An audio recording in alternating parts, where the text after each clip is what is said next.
And joining me now to continue the conversation on current trends in the housing sector is Danielle Hale, Chief Economist for Realtor.com. Good morning, Danielle.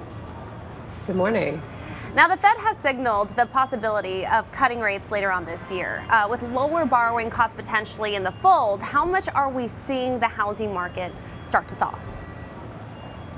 Well, we haven't seen a whole lot of thawing yet. Existing home sales have still been pretty low, and new home sales as well. But we started to see a bit of daylight in the pending home sales data in June.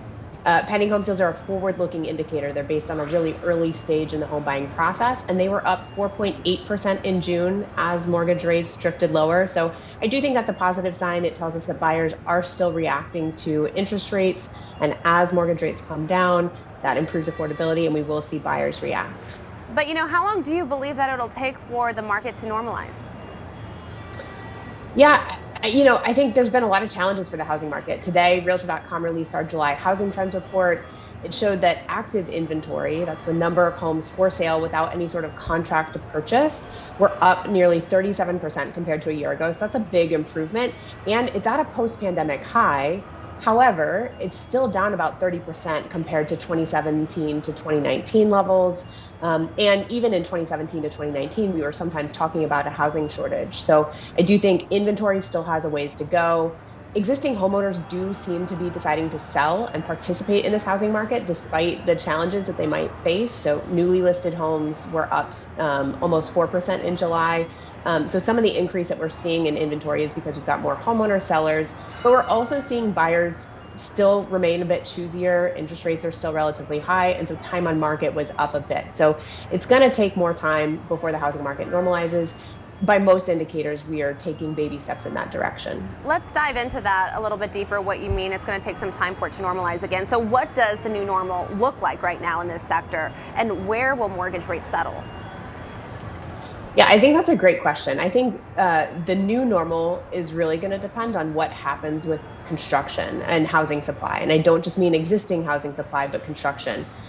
There are a wide range of estimates that show we haven't had enough new housing created over the last few years. Realtor.com's estimate shows that over the last decade, we're between 2 and 7 million homes short, depending on the assumptions you make about single family versus multifamily supply. And for context, we build between 1 and 1.5 million homes each year. So we have a multi-year gap in the amount of building that's needed to keep the housing market at what might be considered a normal level, with a normal rate of slack, a normal rate of vacancy. And so that's why we've seen price gains, even though prices are already high and affordability is already stretched by high costs and high mortgage rates. So I think how the housing market normalizes is really going to depend on how we can solve this supply shortage and what we're able to do from a construction perspective. And as we wait for a moment of magic and the whole team there to make their way down to the trading floor so we can show you pictures of the distinguished guest book signing, we're going to continue this conversation, Danielle. So for new home buyers, are you seeing any changes right now in the amount of money put forth for down payments, or are less people putting down 20%? Yeah, so it has never been the case that the typical buyer puts down 20%. The typical buyer is somewhere between 10 and 20%, sometimes even a little less than 10%. But recently we have seen down payments rise as the market was very competitive. That was one way that buyers could signal that they were serious, is by putting a larger down payment down. We also have seen down payments remain relatively high as mortgage rates have ticked up, because buyers are trying to avoid taking on any more debt than is necessary at high mortgage rates. And also because you've got a lot of buyers that are existing homeowners right now that have very high levels of equity.